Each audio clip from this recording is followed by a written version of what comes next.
You're listening to Washington Watch. I'm your host, Tony Perkins. This is the largest human rights event ever hosted at the State Department and the largest religious freedom event ever done in the world.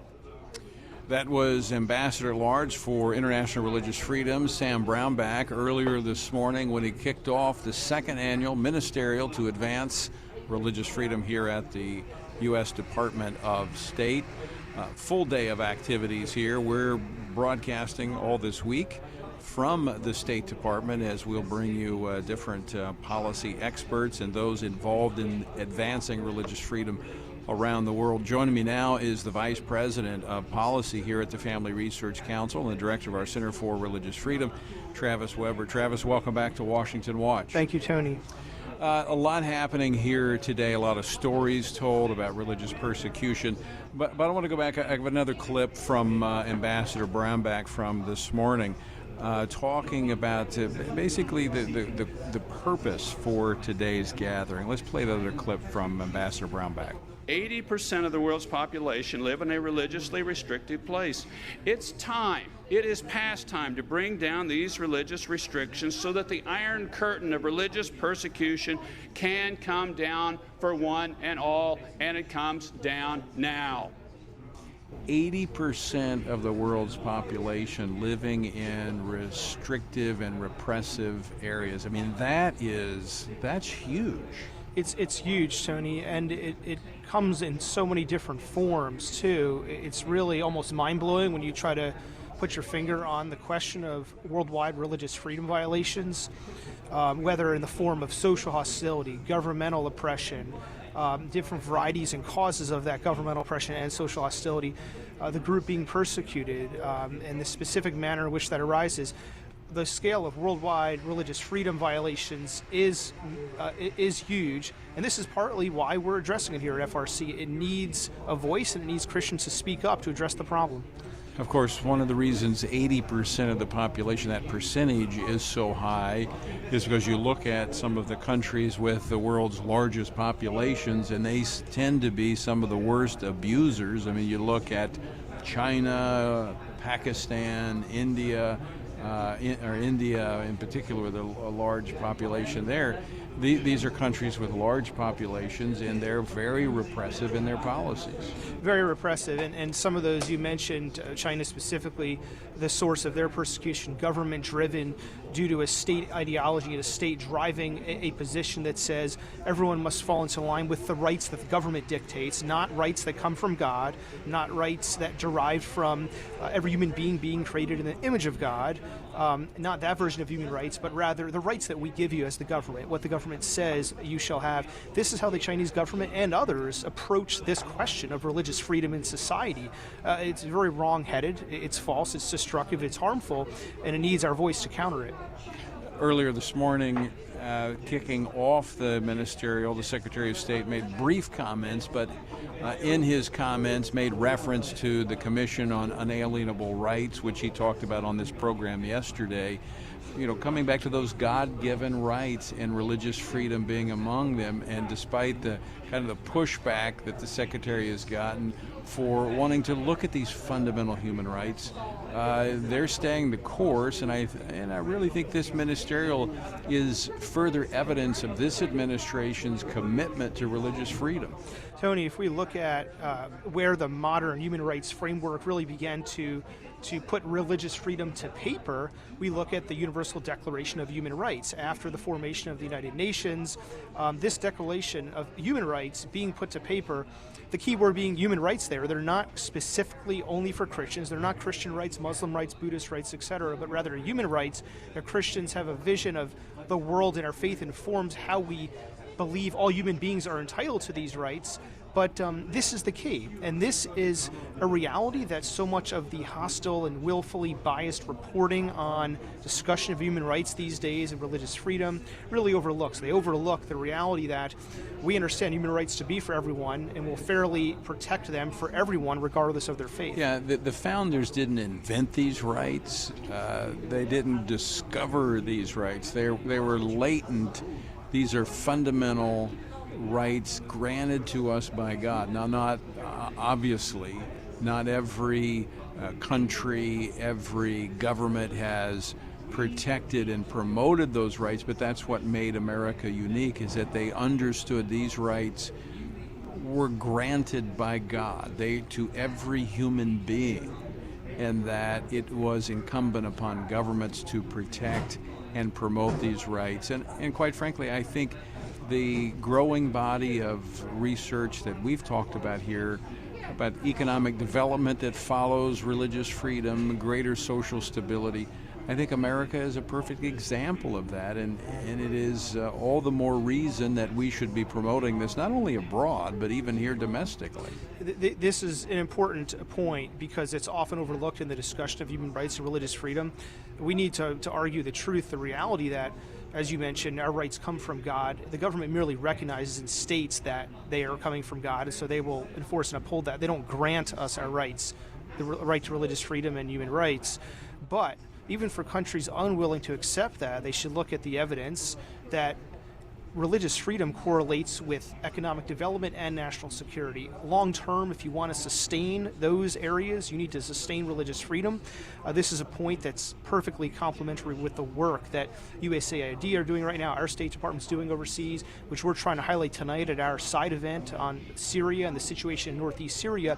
You want to deal with Iran, Turkey, in the context of a hostile Middle East to protect Israel, you need to sustain areas like northeast Syria, which are developing into a free, stable area, an outpost in an ocean of hostility. These situations are worldwide, and they develop in different ways. They're important to the discussion of religious freedom. You're listening to Washington Watch. I'm your host, Tony Perkins. As you can hear, a lot of noise in the background. That is sounds from the second Ministerial to Advance Religious Freedom here at the U.S. Department of State.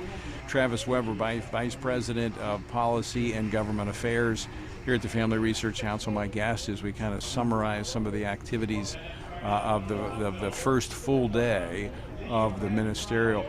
Travis, this afternoon, House Speaker Nancy Pelosi was on a panel with former Virginia Congressman Frank Wolf, a champion of religious freedom, interviewed by Ambassador at Large for Religious Freedom, Sam Brownback. Here's a clip of what Nancy Pelosi had to say about religious freedom. But when it comes to religion, freedom of religion, that's for punishing people for what they believe, and if they act upon their beliefs. So it seems to separate it out as how can you separate people from what they believe unless you have no beliefs yourself and can't appreciate that other people do. Travis, what do you say to that? I'm glad that she distinguished religious freedom from other freedoms, other rights, even other human rights, because ultimately the religious practice, religious freedom derives from God, from an authority higher than ourselves, from the human plane of existence, from the world in which we live. So you have to distinguish that. If you don't distinguish that, everything else is off kilter, everything else is skewed and is messed up. I'm glad that the speaker described it this way. Now, what we need to do is understand how that impacts all societies around the world. And they discussed China, rightly focused on China and the oppression in China. Frank Wolf discussed companies complicit in the abuses in China. But this vision of religious freedom, the description that Speaker Pelosi described, applies here in the United States too. And we need to understand how religious freedom, properly and fairly implemented for all faiths, across the board, in all circumstances, fair implementation allows people to live out their faith as it affects their jobs, public service, in the public square. Very important. And that was a part of her definition there, is the ability to live your faith, to be guided by and directed by your faith. So I think you're right. There are some that are quick to apply a standard in foreign policy, but it has similar application here in domestic policy. We've got to mirror, or rather model, what religious freedom looks like, I think, for the rest of the world.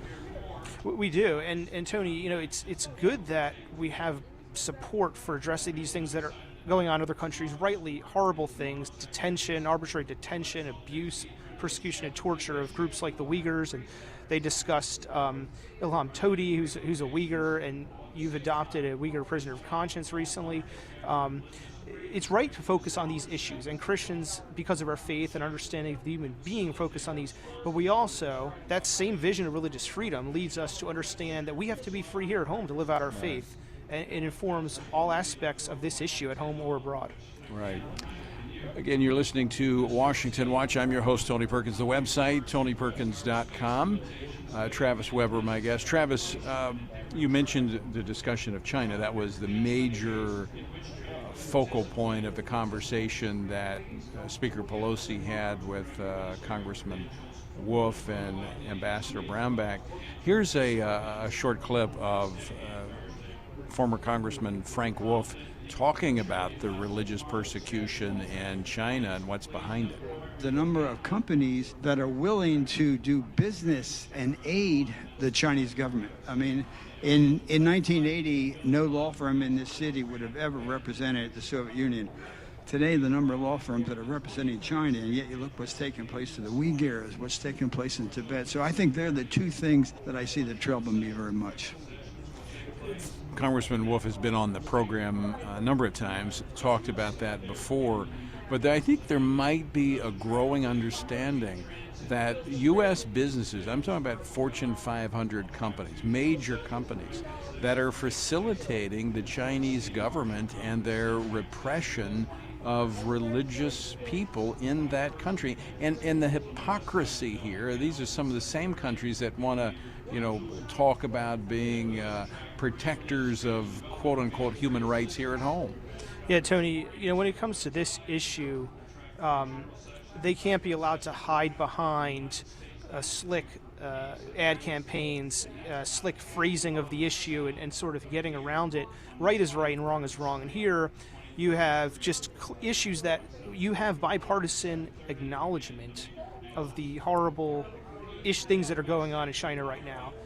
It's clear to Americans, to everyone in America, that what is going on there is horrible. So how at the same time then do you have large corporations turn around and try to convince us that it's okay to be involved in furthering activities which further those abuses and human rights violations in China? Spotlight needs to be put on this issue, as Frank Wolf mentioned, because right is right. We've discussed this issue, we've highlighted it, sent a letter recently highlighting and discussing this complicity of business with abuse in China and other places around the world, but specifically China when it comes to technology used to suppress the population. You need corporations to develop that technology, and they should not be helping develop it for China. So, Travis, just kind of looking over the first day of the ministerial, anything that jumps out at you as one of those, wow, didn't know that, or this was of particular interest to you? Yeah, Tony, I thought it was good to hear from the Sri Lankan advocate in the morning. She bring attention to the attack on the church there in Sri Lanka. Giving voice to a country that's not well known apart from some of these sad news-making stories. It was good to hear from a voice like hers. It was good to hear National Security Council representative introducing a Uyghur prisoner story, the story of Imam Todi, who I mentioned. It was Ambassador Green, U.S. Aid Administrator Mark Green, very clear in his support for religious freedom, the need to address development of religious freedom, and recognition that this administration is why this is happening. That has to be acknowledged as part of this program today. One of the issues that you have to think through as we look at international religious freedom is that when you have some activities in the name of religion that is repressing other religions, it becomes a difficult situation to work through. Christianity being one that embraces the freedom of all human beings to choose. Some faiths are not that open. Tony, this is a good point, because we have clear principles for how we think about this.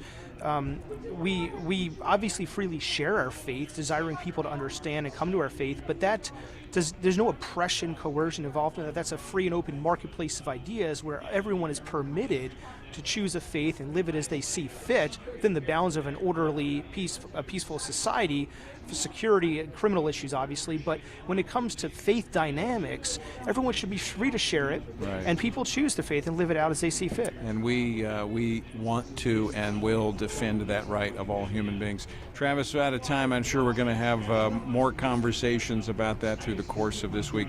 Folks, we're going to continue our coverage throughout the week of the second annual Ministerial to Advance Religious Freedom here at the U.S. Department of State.